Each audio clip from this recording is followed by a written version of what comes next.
ओम शांति। 17 जून 2022 बाबा के आज के महावाक्य हैं। बाबा समझाते, मीठे बच्चे याद में रहें, अपने विकर्मों की प्रायश्चित करो तो विकर्मा जीत बन जाएंगे। पुराने सब हिसाब किताब चुकतू हो जाएंगे। तो बाबा कहते अपने किए हुए पाप कर्मों का प्रायश्चित करना, अर्थात उनको रियलाइज़ करके बाबा से क्षमा मांगना और बाबा से शक्ति लेना, चेक करना है। अब आगे के लिए कोई हिसाब किताब बने नहीं, तब हम विकर्माजीत बनते जाएंगे। प्रश्न है, किन बच्चों से हर बात का त्याग सहज हो जाता है? बाबा समझाते, जिन बच्चों को अंदर से वैराग्य आता है वे हर बात का त्याग सहज ही कर लेते हैं। तुम बच्चों के अंदर अब ये इच्छाएं नहीं होनी चाहिए कि ये पहनूं, ये खाऊं, ये करूं। देह सहित सारी पुरानी दुनिया का ही त्याग करना है। बाप आए हैं तुम्हें हथेली पर बहिशत देने, तो इस पुरानी दुनिया से बुद्धि योग हट जाना चाहिए। बाबा कहते अब हम में कोई इच्छाएं नहीं चाहिए। इच्छा मात्रम अविद्या की अब स्थिति बाबा हमारी देखना चाहते हैं। गीत है, माता ओ माता तू सबकी भाग्य विधाता। ओम शांति। बच्चों ने अपने माँ की महिमा सुनी। बच्चे भी तो बहुत हैं, समझा जाता है बरोबर। बाप है तो ज़रूर माँ भी है। रचना के लिए माता ज़रूर होती है। भारत में माता के लिए बहुत अच्छी महिमा गाई जाती है। बड़ा मेला लगता है जगदम्बा का। कोई ना कोई प्रकार से माँ की पूजा होती है। बाप की भी होती होगी। वे जगदम्बा हैं तो वे जगत पिता हैं। जगदम्बा साकार में है तो जगत पिता भी साकार में है। इन दोनों को रचयिता ही कहेंगे। यहाँ तो साकार है ना, निराकार को ही कहा जाता है गॉड फादर। मदर फादर का राज तो समझाया गया है। छोटी माँ भी है, बड़ी माँ भी है। महिमा छोटी माँ की है। भले एडॉप्ट करते हैं, माँ को भी एडॉप्ट किया है तो ये बड़ी माँ हो गई।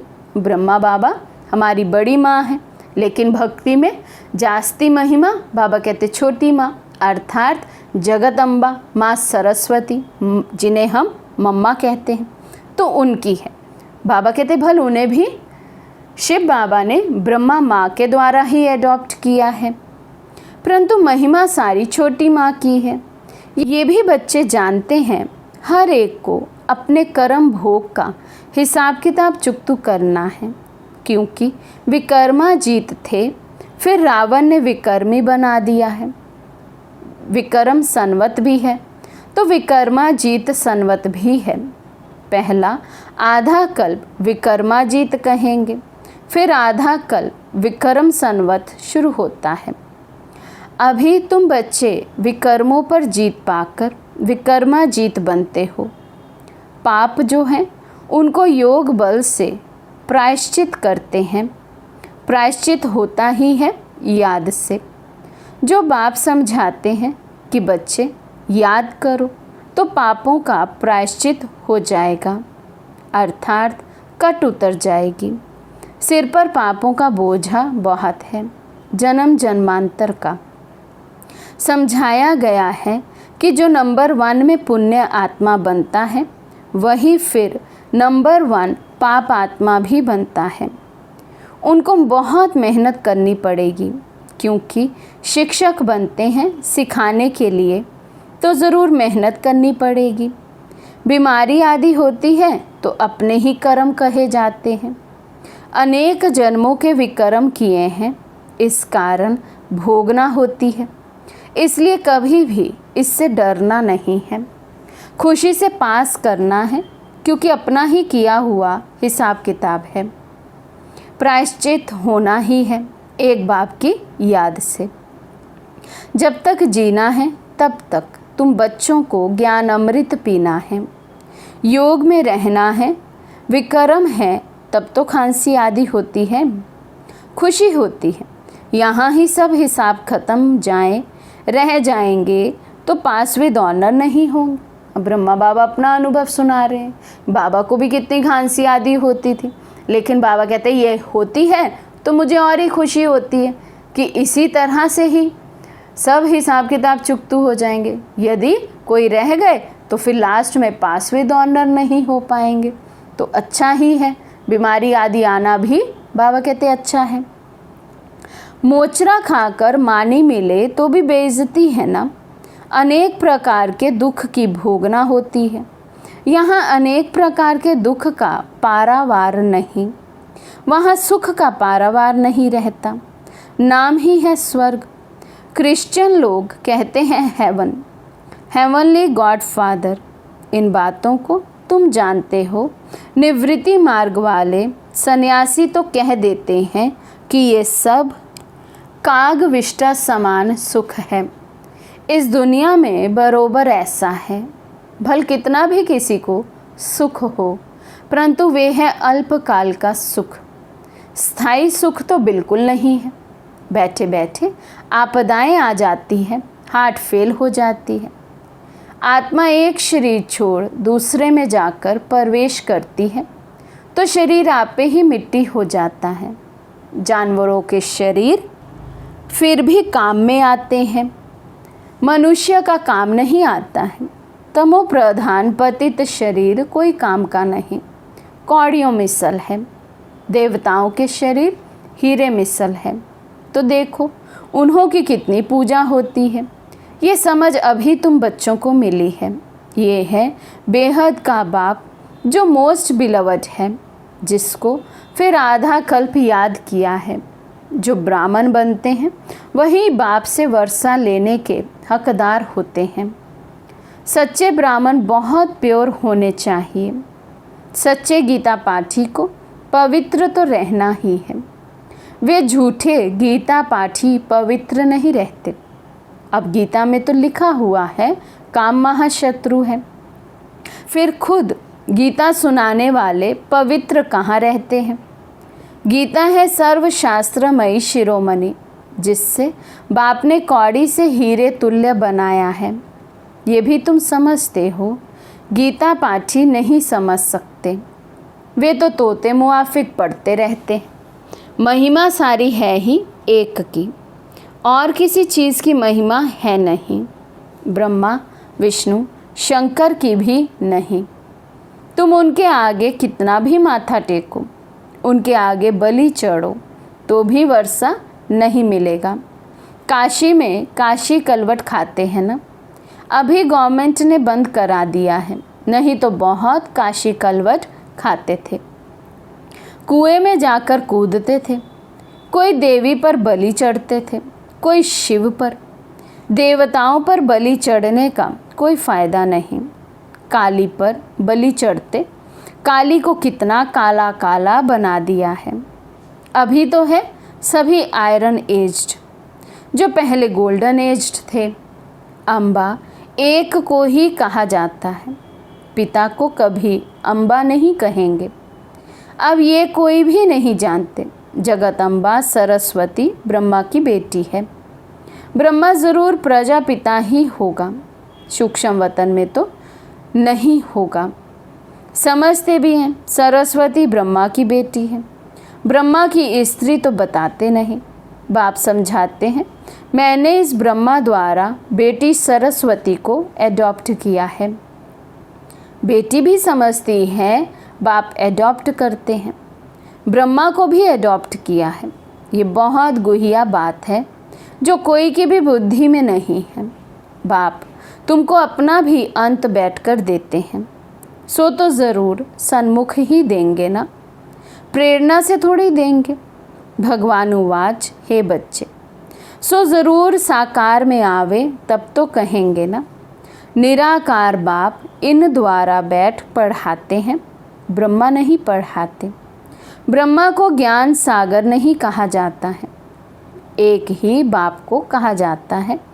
आत्मा समझती है ये लौकिक बाप नहीं पढ़ाते, पारलौकिक बाप बैठ पढ़ाते हैं, जिससे वर्षा ले रहे हैं।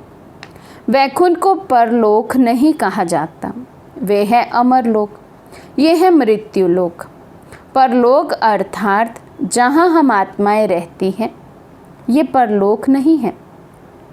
हम आत्माएं आती हैं इस लोक में, परलोक है हम आत्माओं का लोक। तुमने राज्य इस भारत में किया है, परलोक पर नहीं। परलोक का राजा नहीं कहेंगे, कहते हैं लोक परलोक सुहेले हो। ये है स्थूल लोक और फिर परलोक सुहेले बन जाते हैं। वही भारत वैकुंठ था, फिर बनेगा। ये है मृत्यु लोक। लोक में मनुष्य रहते हैं, कहते हैं वैकुंठ लोक में जावें। दिलवाला मंदिर में भी नीचे तपस्या में बैठे हैं, ऊपर में वैकुंठ के चित्र बनाए हैं। समझते हैं फलाना वैकुंठ पधारा, परंतु वैकुंठ तो यहाँ ही होता है, ऊपर में नहीं। आज जो ये पतित लोक है, वे फिर पावन लोक हो जाएगा। पावन लोक था, अभी पास्ट हो गया है, इसलिए कहा जाता है परलोक। परे हो गया है ना। भारत स्वर्ग था, अभी नर्क है, तो स्वर्ग अभी परे हो गया है। फिर ड्रामा अनुसार वाम मार्ग में जाते हैं तो स्वर्ग परे हो जाता है, इसलिए परलोक कहते हैं। अभी तुम कहते हो हम यहाँ आकर नई दुनिया में फिर से अपना राज्य भाग्य करेंगे। हर एक अपने लिए पुरुषार्थ करते हैं, जो करेगा सो पाएगा। सब तो नहीं करेंगे, जो पढ़ेगा लिखेगा वे होगा वैकुंठ का नवाब, अर्थात मालिक बनेंगे। तुम इस सृष्टि को सोने का बनाते हो, कहते हैं ना द्वारिका सोने की थी, फिर समुद्र के नीचे चली गई, कोई बैठी तो नहीं है जो निकलेगी। भारत स्वर्ग था, देवताएं राज्य करते थे, अभी तो कुछ नहीं है, फिर सब कुछ सोने का बनाना पड़ेगा। ऐसे नहीं वहाँ सोने के महल निकालने से निकल आएंगे, सब कुछ बनाने पड़ेंगे। नशा होना चाहिए, हम प्रिंस प्रिंसेस बन रहे हैं। ये प्रिंस प्रिंसेस बनने की कॉलेज है, वे है प्रिंस प्रिंसेस के पढ़ने की कॉलेज। तुम राजाई लेने के लिए पढ़ रहे हो, तो बाबा कहते अभी वर्तमान में संगम युग पर ये प्रिंस प्रिंसेस बनने की कॉलेज है, जहाँ हम पढ़ते हैं।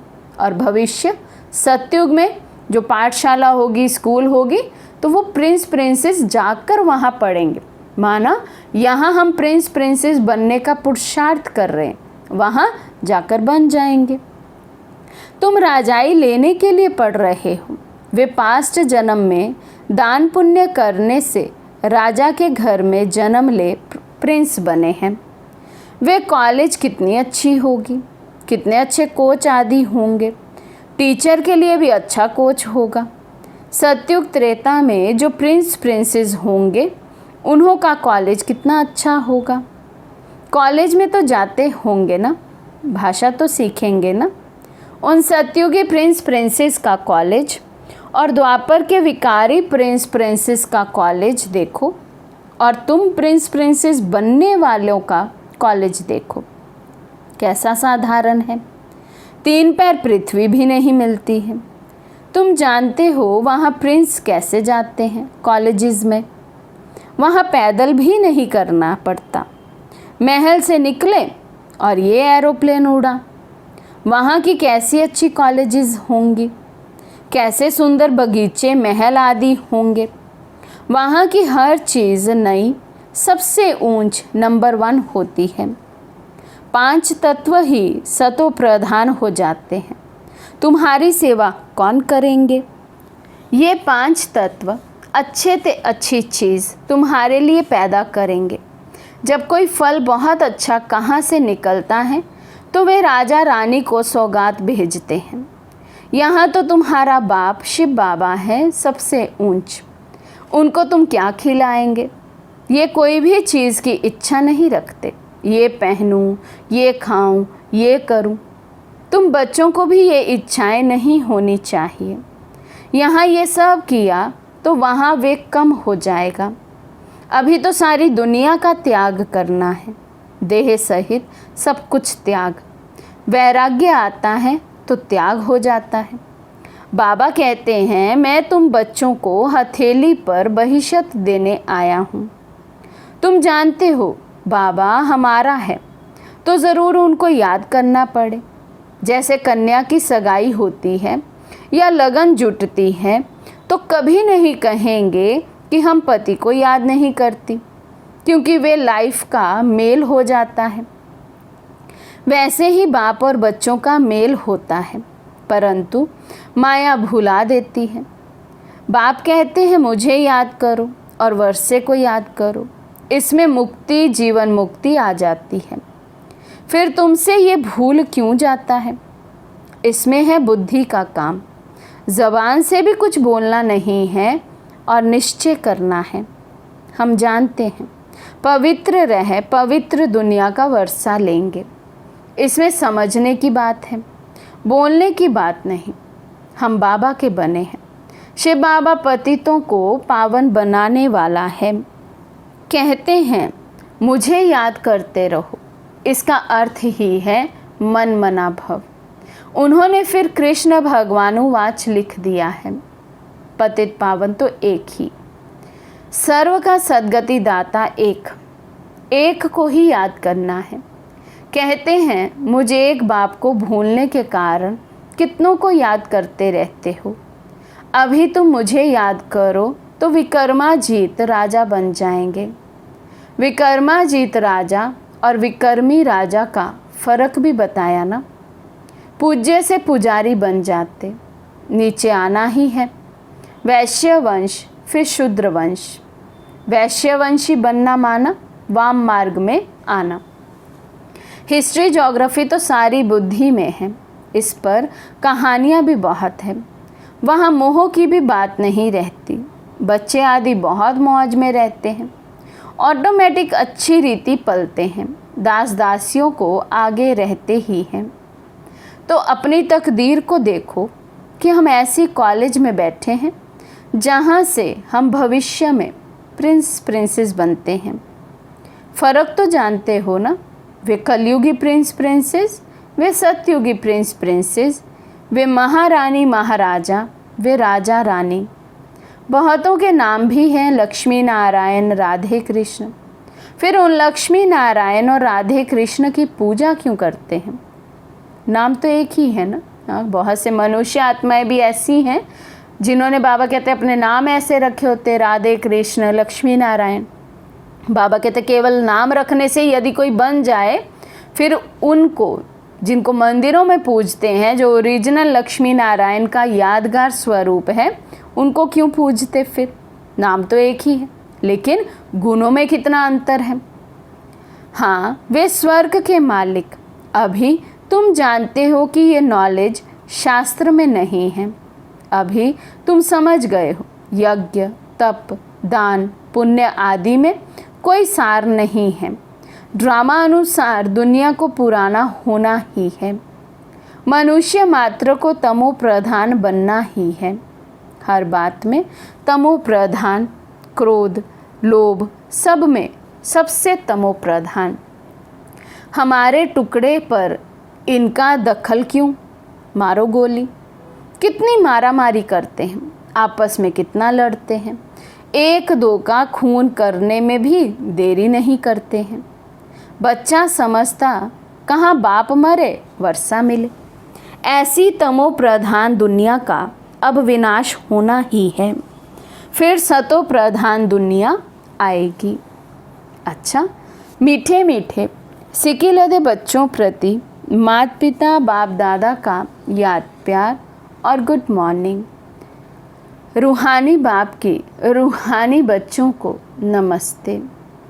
हम रूहानी बच्चों की रूहानी बाप दादा को दिल व जान, सिक व प्रेम से नमस्ते नमस्ते नमस्ते जी। धारणा के लिए मुख्य सार। फर्स्ट पॉइंट, पुण्य आत्मा बनने के लिए याद की मेहनत करनी है। सब हिसाब किताब समाप्त कर पास विद ऑनर हो इज्जत से जाना है। इसलिए कर्म भोग से डरना नहीं है, खुशी खुशी चुकतू करना है। सेकंड पॉइंट, सदा इसी नशे में रहना है कि हम भविष्य प्रिंस प्रिंसेस बन रहे हैं। यह है प्रिंस प्रिंसेस बनने की कॉलेज। आज का वरदान है, अचल स्थिति द्वारा मास्टर दाता बनने वाले विश्व कल्याणकारी भव। अचल स्थिति द्वारा मास्टर दाता बनने वाले विश्व कल्याणकारी भव। जो अचल स्थिति वाले हैं उनके अंदर यही शुभ भावना, शुभ कामना उत्पन्न होती है कि ये भी अचल हो जाए। अचल स्थिति वालों का विशेष गुण होगा रहम दिल। हर आत्मा के प्रति सदा दातापन की भावना होगी। उनका विशेष टाइटल ही है विश्व कल्याणकारी। उनके अंदर किसी भी आत्मा के प्रति घृणा भाव, द्वेष भाव, ईर्ष्या भाव या गलानी का भाव उत्पन्न नहीं हो सकता। सदा ही कल्याण का भाव होगा। स्लोगन है, शांति की शक्ति ही अन्य के क्रोध अग्नि को बुझाने का साधन है। शांति की शक्ति ही अन्य के क्रोध अग्नि को बुझाने का साधन है। अच्छा, ओम शांति।